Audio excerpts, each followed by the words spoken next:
Part 39 Insta umpire.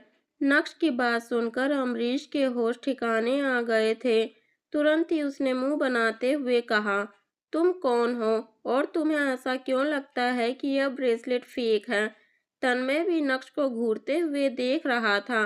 अचानक से एक एंटिक शॉप के ओनर ने नक्श की ओर पॉइंट आउट किया और जोर से चिल्लाते हुए बोला, तुम तो जावेरी खानदान के दामाद हो ना? क्या तुम एंटिक्स की पढ़ाई भी कर रहे हो? यह सुनते ही वहां मौजूद सभी लोग जोर जोर से हंसने लगे थे। मेबू अंकल ने नक्श की इतनी पब्लिसिटी कर डाली थी कि अब सूरत का हर शख्स जानता था कि नक्श जावेरी खानदान का निठल्ला दामाद है। इसमें कोई शक नहीं कि यह लड़का जाना पहचाना सा है और यह जावेरी खानदान का दामाद है। लेकिन ये यहाँ क्या कर रहा है? सही में जावेरी खानदान के लोग यहाँ क्या कर रहे हैं? कहीं जावेरी खानदान ने इसे बाहर का रास्ता तो नहीं दिखा दिया? हा हा हा। लड़के, क्या तुम्हें समझ नहीं आता कि यहाँ पर कोई हंसी मजाक नहीं चल रहा है? यह जावेरी खानदान का डिस्कशन रूम नहीं है, ये हमारा इलाका है। यहाँ हमारे रूल्स और यहाँ तुम्हें बोलने का क्या कोई हक नहीं है? ये सब सुनने के बाद मिस जूली कॉम्प्लिकेटेड एक्सप्रेशन के साथ नक्श को देखने लगी थी। यह वाई जेट का साइज भी बिल्कुल वैसा ही है जैसा कि मैंने किताबों में देखा था, लेकिन नक्श इसे फेक क्यों बता रहा है? मन ही मन मिस जूली के अंदर कई सारे सवाल दौड़ रहे थे। मिस जूली ने सोचा कि नक्श को शायद कुछ भी समझ में नहीं आता है, वो इस काम में कच्चा है। एंटिक्स ट्रेजर रखने से कोई ज्ञानी नहीं बन जाता है, उसके लिए पढ़ाई की ज़रूरत होती है, जो मिस जूली ने बचपन से ही सीखी थी। मिस जूली को नक्श की बात पर यकीन नहीं हो रहा था और नक्श की वजह से अब मिस जूली पर सवाल उठने शुरू हो गए थे, जिसे सुनकर वो बिल्कुल भी खुश नहीं थी। बंदर क्या जाने अदरक का स्वाद। अमरीश ने नक्श पर एक तंज कसा और इसी के साथ सारा माहौल हंसी की किलकारी से गूंज उठा। उसके बाद अमरीश ने मिस जूली को देखते हुए कहा, मिस, आज आपको मेरे लिए एक डिसीजन लेना होगा। मैं यहाँ अपने एंसेस्टर्स का आखिरी खजाना बेचने आया, लेकिन कोई कह रहा है कि मैं नकली सामान बेच रहा हूँ। इससे पहले कि मिस जूली कुछ कहती, अमरीश तुरंत ही पीछे मुड़ा और नक्श को देखते हुए बोला, अगर तुमने आज मुझे एक्सप्लेनेशन नहीं दिया तो मुझे पुलिस को बुलाना होगा और तुम्हें जेल भिजवाना होगा, क्योंकि तुम अफवाह फैलाकर मुझे फ्रेम करने की कोशिश कर रहे हो। क्या तुम्हें एक्टिंग करने की आदत हो गई है? नक्श ने कठोर अंदाज में कहा। नक्श ने मिस जूली के हाथ से वो बॉक्स लिया और उसे खोलते हुए उस ब्रेसलेट को बाहर निकालते हुए बोला, यहाँ पर जितने भी लोग मौजूद हैं वो कई सालों से एंटिक चीज़ों पर काम कर रहे हैं, तो आपको इस जेट की बेसिक कैरेक्टरिस्टिक पता होनी चाहिए। नक्श ने उस ब्रेसलेट को अपनी पैनी नज़रों से देखा और बोला, जब आप एक असली जेट को अपने हाथ में लेंगे तो आपको उसकी चिकनाहट साफ पता चलेगी। इसका कलर मिल्की वाइट है, इसमें दो कलर्स और होते हैं, लाइट ग्रीन और येलो। आगे बोलते हुए नक्श ने कहा, एक हाई ग्रेड जेड में जो ऑयल होता है वो बहुत एक्सीलेंट होता है, एकदम स्मूथ, और कहते हैं कि उस जेड में कोई भी इम्प्यूरिटीज नहीं होती है। नक्श ने उस ब्रेसलेट को अपने हाथ में लेते हुए कहा, यह जेड पूरा वाइट है, जिसे हम सब जेड बोलते हैं, सबसे प्योर, जो बहुत प्रीसियस होता है। हाँ, तो मेरे ब्रेसलेट में जो जेड है वो मिल्की वाइट है, एकदम प्योर प्रीसियस, जैसा तुमने अभी कहा। तो फिर तुम इसे फेक की बेसिक पर बोल रहे हो? दांत पीसते हुए अमरीश ने नक्श से आर्ग्यू करने लगा। नक्श ने कड़क अंदाज में अमरीश को देखा और उसके ब्रेसलेट से एक हीरा बाहर निकाला। सभी को दिखाते हुए नक्श ने उस हीरे को जोर से दबाया और वो हीरा किसी पाउडर की तरह बिखर गया था। तुम्हारी हिम्मत कैसे हुई मेरा ब्रेसलेट तोड़ने की? अमरीश की आंखों में गुस्सा साफ दिखाई दे रहा था। भाई, तुमने तो हद ही पार कर दी। तन्मय भी चुप नहीं बैठ पाया। आप सब देखिए, पहले इन भाई साहब ने कहा कि मेरा ब्रेसलेट फेक है, मैं नकली माल बेच रहा हूँ, अब देखिए इन्होंने क्या किया, मेरा ब्रेसलेट ही तोड़ दिया। अब मैं इसे मार्केट में कैसे बेच पाऊंगा? मेरी माँ अभी भी अस्पताल में बैठकर पैसों का इंतजार कर रही है, जिससे उनकी सर्जरी हो सके। यह बोलते हुए अमरीश की आंखें पूरी गीली हो गई थी। यह देखकर नक्श ने मन ही मन सोचा, क्या बात है यार, इस लड़के की एक्टिंग स्किल्स तो वाकई ही में लाजवाब है। मिस, मुझे लगता है कि आपको इस लड़के को सबक सिखाना चाहिए। अगर ये ब्रेसलेट ठीक होता तो मैं इसे कैसे भी करके इसे कहीं ना कहीं बेच देता। अब मैं देखता हूँ कि आप मुझे कैसे कंपनसेट करती हैं, क्योंकि यह डील तो आप क्लोज कर चुकी हैं। अमरीश ने अपना खेल बदलते हुए मिस जूली पर निशाना लगाना शुरू कर दिया था, जिससे मिस जूली को प्रेशर फील हो और वो जल्दी से जल्दी पेमेंट करें।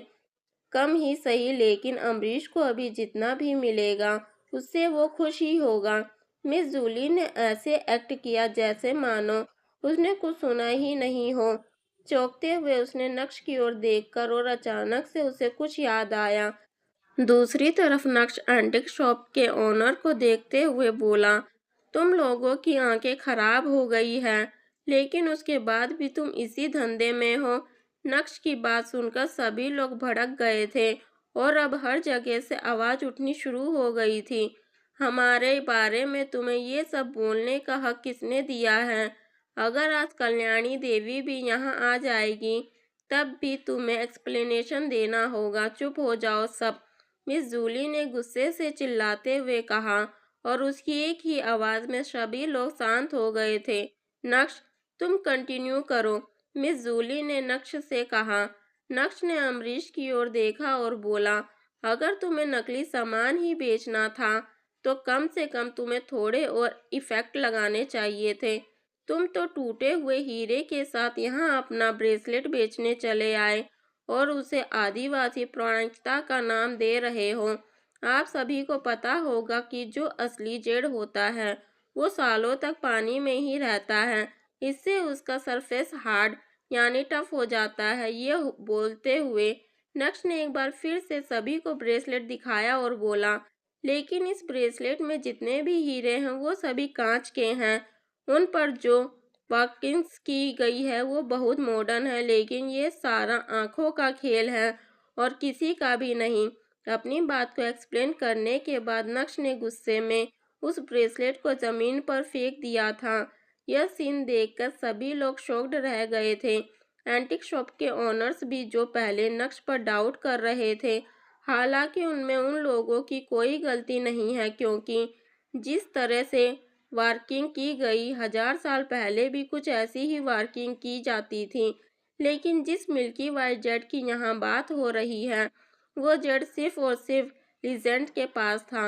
उसे देखने का सौभाग्य पूरी दुनिया में बस कुछ ही लोगों को मिला है। यहाँ तो ये लोग इनोसेंट साबित हुए, इंक्लूडिंग मिस जूली। लगता है तुम किताबी कीड़े हो। जो कुछ भी तुमने अभी कहा वो सिर्फ कुछ स्टेटमेंट है। क्या उन स्टेटमेंट से कुछ साबित होता है? क्या तुम्हारे पास कोई प्रूफ है कि मेरे ब्रेसलेट में लगे हीरे नकली हैं? अगर तुम्हारे पास कोई एविडेंस नहीं है तो फिर मुझे अभी पुलिस को कॉल करना होगा और तुम्हें अरेस्ट करवाना होगा। अमरीश ने नफरत की नज़र से नक्श की ओर देखते हुए कहा, तुम वाकई में बहुत जिद्दी हो। यह बोलते हुए नक्श ने मिस जूली को देखा और बोला, तुम्हारे स्टोर में चेकिंग मशीन तो होगी ही है ना? तुम्हें उस हीरे को डायरेक्ट चेक नहीं करना है, बल्कि उस हीरे के एक हिस्से को बाहर निकालना है और फिर चेक करना है। मैं यकीन के साथ कहता हूँ कि उन हीरों में हमें केमिकल मटेरियल ज़रूर मिलेगा। इस ब्रेसलेट को उठाओ और जल्दी से सारे हीरो की बारीकी से चेकिंग करो, मिस जूली ने आदेश दे दिया था। विकास ने अपना सिर हिलाया और उस ब्रेसलेट को उठाते हुए चेकिंग रूम की तरफ भागा। अरे अरे, ये तो गलत है। मुझे कैसे पता चलेगा कि वो मेरे ही हीरे हैं? कहीं तुम लोगों ने मेरे माल को बदल डाला तो? अमरीश चाहे जितनी कोशिश कर ले, लेकिन आज उसका भांडा फूटने ही वाला था। मिस्टर गज्जर, आप ये ना भूले कि आप देसाई एंटिक एम्पोरियम में खड़े हैं। यहाँ लोग बेईमान आते हैं, लेकिन हम बेईमान नहीं हैं। मिस जूली की टोन एकदम कड़क थी। इस समय मिस जूली के मन में कोई भी एक्साइटमेंट नहीं थी। हालांकि वो बहुत ही लकी फील कर रही थी, क्योंकि सही समय पर नक्श ने उसकी आंखें खोल दी थी और उसकी रेपुटेशन को डूबने से बचा लिया था। बहुत जल्द विकास हॉल में वापस आ गया था। उसके चेहरे के एक्सप्रेशंस पूरी तरह से मुरझाए हुए थे। जब उसने मिस जूली के कान में कुछ कहा, क्या वो ब्रेसलेट पूरी तरह से फेक है? इससे पहले कि मिस जूली कुछ कहती, एंटीक शॉप के ओनर्स को पहले से ही जवाब मिल गए थे। जब मिस जूली को विकास से इन्फॉर्मेशन मिली तो उसके चेहरे के एक्सप्रेशंस भी पूरी तरह से मुरझा गए थे। दूसरी तरफ ये सब देखकर और सुनकर अमरीश का चेहरा पूरी तरह से लाल हो गया था। तन्मय भी कुछ कहना चाहता था, लेकिन जब उसे लगा कि एविडेंस पूरी तरह से कॉम्प्लिक्यूज है तो उसने कुछ भी बोलने की हिम्मत नहीं जुटाई। इन्हें अरेस्ट करो और पुलिस स्टेशन ले जाओ, मिस जूली ने हॉल में मौजूद सिक्योरिटी गार्ड्स को आदेश देते हुए कहा। भागो! जोर से चिल्लाते हुए अमरीश दरवाजे की तरफ भागा। अच्छा, भाग के दिखा! यह बोलते हुए नक्श ने वो लकड़ी का बॉक्स उठाया और अमरीश पर हमला किया। वो बॉक्स अमरीश के पैर पर लगा और अमरीश उधर ही धराशायी हो गया। पकड़ो उसे, देखा वो भाग न जाए। यह बोलते हुए सभी एंटीक शो के ओनर्स अमरीश की ओर भागे और सभी ने उसे घेर लिया था। तन्मय पूनावाला मौके का फायदा उठाना चाहता था। उसने भी अमरीश को एक लात मारी और कोसते हुए कहा, साले कमीने, मुझे नकली सामान बेच रहा था। और इसी के साथ वो सुमड़ी में गुमड़ी करते हुए वहां से भागना चाहता था। लेकिन तभी नक्श उसके रास्ते में आ गया और उसने उसे पकड़ लिया। तुम पागल हो गए हो क्या? नकली सामान तो वो बेच रहा था, तुम मुझे क्यों पकड़ रहे हो? तन्मय ने नाखुश होते हुए कहा।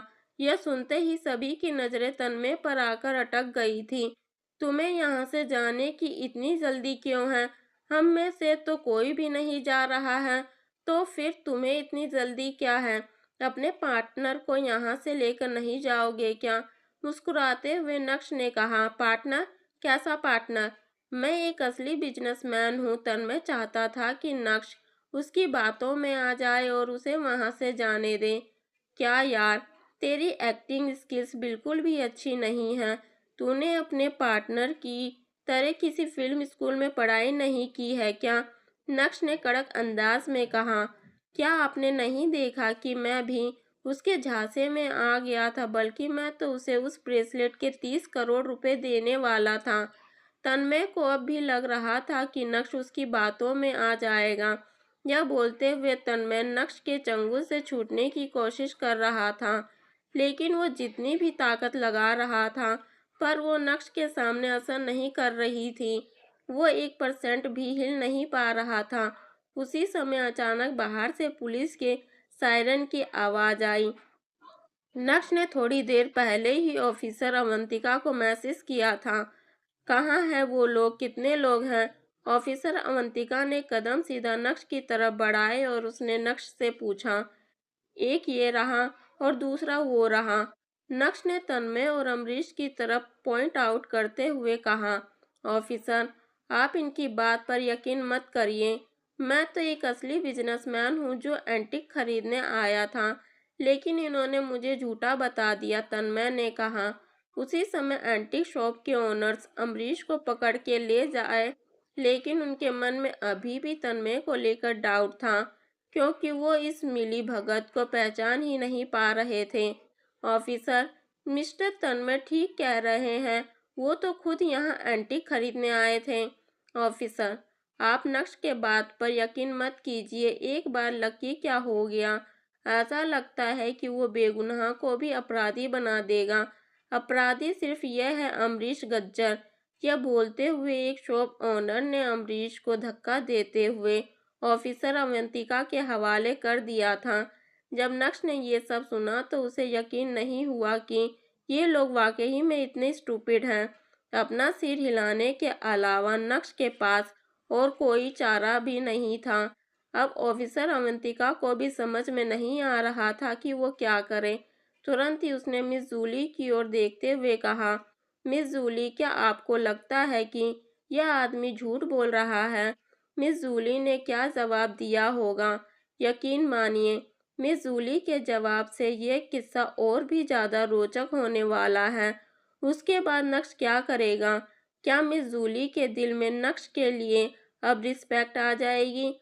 आज की रात नक्श कहाँ बिताएगा? अपने विला या फिर अनीका के साथ?